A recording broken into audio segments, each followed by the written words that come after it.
Assalamu alaikum. Starting in the name of Allah. This is the video presentation for medical students by Dr. Mumtaz Ahmad Umar, and today's topic is otitis media with effusion. There are many different names given to this condition, including the otitis media with effusion, secretory otitis media, serous otitis media, mucoid otitis media, or the glue ear. Definition: otitis media with effusion is an insidious condition which is characterized by the collection of non-purulent effusion or fluid in the middle ear cleft that may either be mucoid or serous but with intact eardrum. Effusion can be thick and viscid. The fluid which is present in the middle ear cleft is nearly sterile, meaning that most of the time when the fluid it is aspirated and sent for microbiology, it yields no organism. It is the most common medical problem in infants and children of preschool age and early school going children. It is also the leading cause of hearing loss in children. Pathogenesis: two mechanisms they are involved in its pathogenesis. One is the malfunctioning of the eustachian tube. As eustachian tube, it ventilates the middle ear and maintains the pressure, so it fails to aerate the middle ear. As a result, the fluid does not get drained out properly. Second is the increased secretory activity of the middle ear cleft. There will be increased in number of the mucus and serous secreting cells. Etiology: so first one is the dysfunction of the eustachian tube. So any conditions which affects the eustachian tube, they results in eustachian tube dysfunction, including the adenoids hyperplasia, which is the most common cause of secretory otitis media. Other are the chronic rhinosinusitis, recurrent tonsillitis, any nasopharyngeal mass. One is the adenoids, other can be thorn valve cyst, any cancer or any other problem, enteroquinal polyp or other defects. Then palatal defects or barotrauma. Other causes, etiological factors can be allergy, especially the allergic rhinitis. Then unresolved otitis media, especially the acute otitis media. If it is not properly resolved, it can result in secretory otitis media, and subclinical otitis media due to any viral or bacterial infection, or subclinical bacterial or viral infection.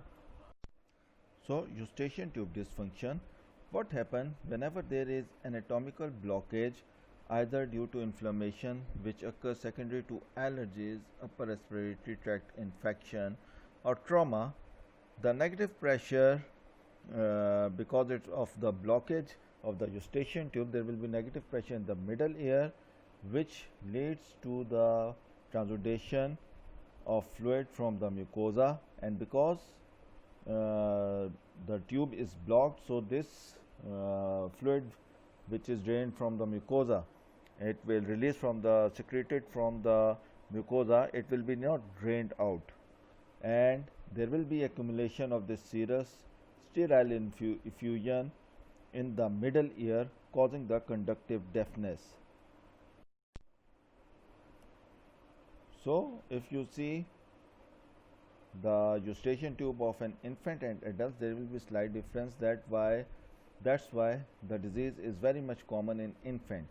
Why? Because the eustachian tube is more in horizontal position, wider than that in the adult. There the bony portion is longer in children than adults. The angle which it makes between the nose and ear is 10 degree, and the nasopharyngeal orifice is 4 to 5 millimeter in infants, whereas in adults the anterior 2/3 is the cartilaginous, while the only posterior 1/3 is bony, and it is at 45 degree, and the orifice as nasopharynx is. So again, this is the differences between the eustachian tube of an adult and an infant and young child. Palatal defects: otitis media with effusion is ubiquitous in children who have a cleft palate. Why? Because there is lack of proper insertion of the tensor villi palatini, and this muscle which is responsible for the opening of the eustachian tube. So because of its improper insertion, it will unable to open the eustachian tube on swallowing or wide mouth opening.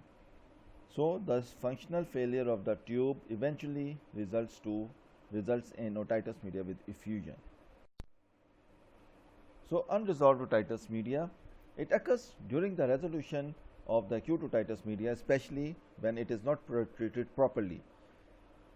The inflammation of the middle ear mucosa caused by the infection, it fails to resolve completely. So there will be persistent effusion even after resolution of the acute infection, because this effusion, it takes time to absorb. Allergy, there will be obstruction of the eustachian tube by edema, and secondly, there will be increased secretory activity of the middle ear mucosa. In subclinical viral or bacterial infection, they are considered to be the cause of the otitis media with effusion. Symptoms, there will be mild hearing loss, oral fullness, patient may complain of intermittent pain, there may be tinnitus or ringing sound in the ears, and itching. In children, small children, there will be delayed and defective speech along with poor academics. Signs on otoscopy, the tympanic membrane, it appears dull and opaque. There will be congestion, thin leash of blood vessels may present along the handle of malleus or at the periphery of the tympanic membrane. Then there will be varying degree of retraction of the tympanic membrane, including there may be the prominence of the lateral process absent or distorted cone of light, more horizontally orientation or inclination of the malleus, and movement of eardrum is only on pneumatoscopy. Then there will be decreased mobility of the eardrum, air fluid level may be visible, or bubbles may be visible, or retraction pockets may be visible. So these all features, they are not present in one patient. Different patients, they present with different findings. Tuning fork test, the Rennes, in which the air conduction and the bone conduction will be better than air conduction, and Weber test will be lateralized to the diseased ear, or if both ears they have the problem, then the one which has more conductive hearing loss, the Weber will be lateralized to that side.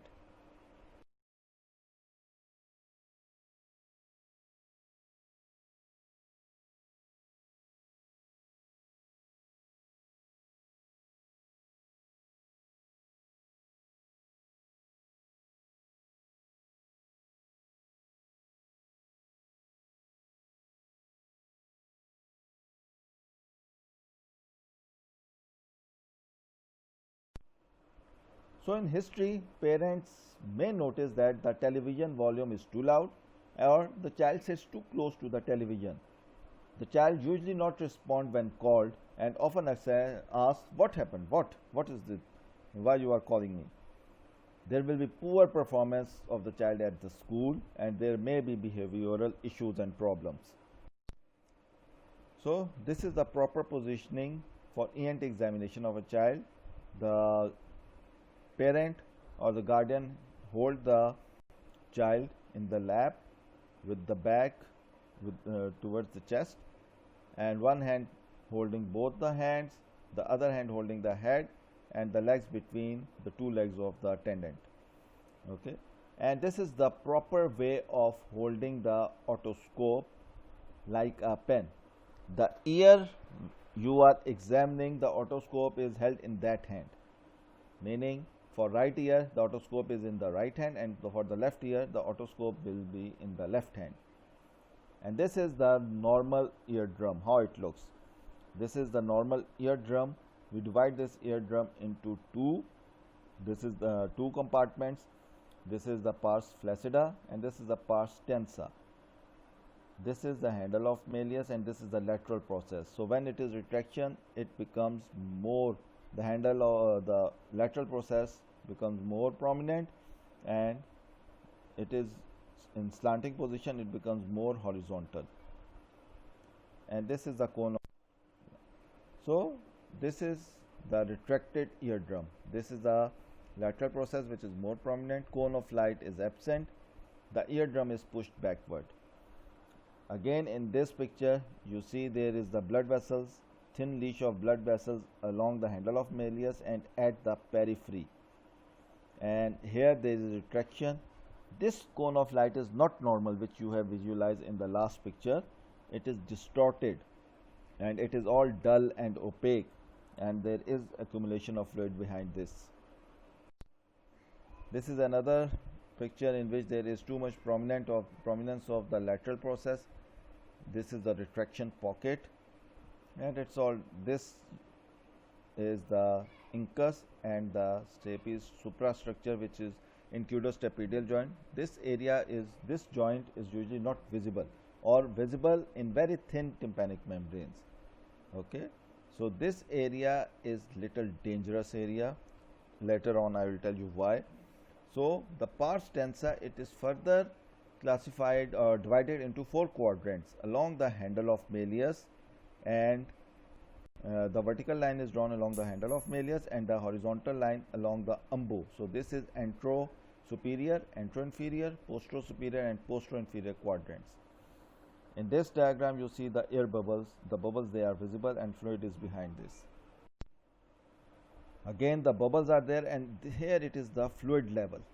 The fluid level is visible, and in this picture the eardrum is bulging, so there is too much fluid behind it. Investigations. So basically the audiological investigations which are carried out are the pure tone audiometry, which usually show the conductive hearing loss of around 20 to 40 decibel. Then impedance audiometry, which is usually the diagnostic. Impedance audiometry include tympanometry and the stapedial reflex. So tympanometry, which shows the compliance of the eardrum. So on doing the tympanometry, there will be reduced compliance and a flat curve or negative or shift of the curve to the negative side. So basically the flat curve is graph B, and if it is shifting towards the negative side, it is graph C. The negative side shift is mostly diagnostic of eustachian tube dysfunction. Then X-ray post-nasal space is done, which may show enlarged adenoid mass, and the X-ray mastoids, they will show clouding of the ear cells, mastoid ear cells. So audiometry, this is the audiogram. If you notice, this is the bone conduction and this is the air conduction, the bone conduction and the air conduction. So the gap is usually, we take the mean of these 3 frequencies, 500, 1000 and 2000 hertz, which are our speech frequencies. So we take the mean of these 3, and it is usually around 20 to 40 decibels. This is a tympanogram. This is a normal tympanogram, and this is the flat curve type B tympanogram. Important things to consider or see in this is the normal is from 0.3 to 1.5, and the pressure normal is minus 100 to plus 100. So it means that you are giving the pressure from plus 200 to minus 400, but in eardrum it is not mobile because of the fluid inside. This is another flat curve. You see ECV is 1. So this is again OME, and this is the negative curve. The curve is at minus 200 or 250. So this is type C curve. This is type B curve. This is the X-ray soft tissue neck lateral view or X-ray post-nasal space for adenoids. This soft tissue mass is the adenoid tissue, which is compressing the airway. This black is the airway. And this is the external auditory canal, and these are the mastoid antrum and mastoid air cells. So you see all haziness. So there is clouding of the mastoid air cells. But this finding is can also be present in acute otitis media or acute suppurative otitis media or chronic suppurative otitis media tubotympanic type. But whenever you do X-ray mastoid for OME, you will find the clouding of the mastoid air cells. Then, as I already mentioned, the eustachian tube dysfunction can occur due to pathologies in the surrounding area of the eustachian tube. So we have to do the full complete examination. So associated ENT examination or finding may show tonsillar hypertrophy, adenoid hypertrophy. There may be inferior turbinate hypertrophy. Post-nasal drip can also be seen. There may be deflected nasal septum. There may be nasal polyp or any nasopharyngeal mass. Treatment. Since the otitis media with effusion is very common and usually affects 8 out of 10 children before the age of 10 years, but studies have shown that more than 50% of cases of otitis media with effusion resolves without any treatment. Those in which the symptoms they persist or the condition it persists, treatment has to be given in terms of medical treatment and surgical treatment. The medical treatment, it includes topical or systemic decongestants. It helps reduce the congestion of eustachian tube. Then anti-allergics or antihistamines, cetirizine, loratadine or any other one it is given. Montelukast. Then steroids in the form of topical nasal sprays or the oral one. The oral course should be of short duration. Then antibiotics can also be prescribed, but also for short duration along with mucolytic agents. So middle ear aeration, there are certain exercises or maneuvers like chewing exercises.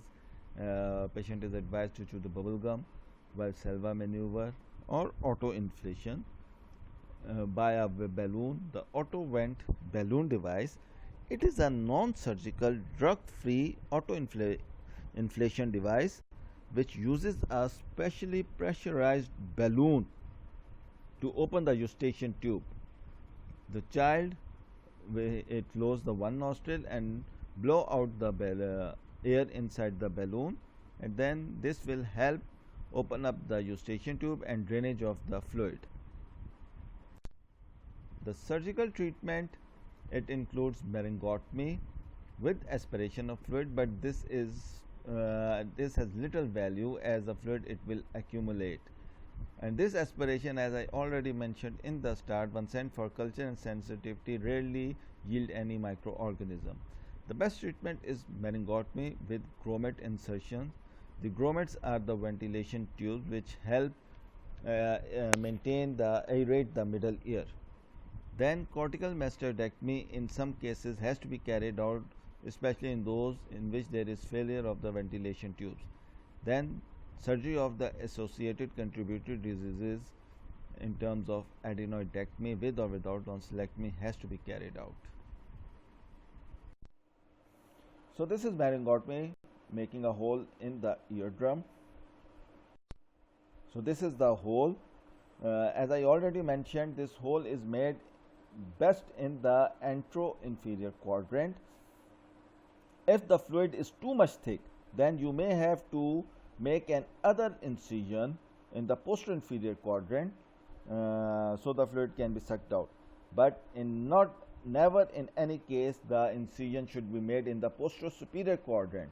Otherwise, you will damage the incudostapedial joint and the patient's condition will worsen. The hearing loss will worsen even after placing the grommet tube. So this is the grommet which is inserted. This is the lateral process. So this is in antero-inferior quadrant. This is the posterior-inferior and this posterior-superior. So this is the audiogram of one of my patient. This is a pre-op. If you see the gap, one thing you should know that up till 20 decibel, we consider the machine is so much calibrated that any graph above 20 decibel is considered normal.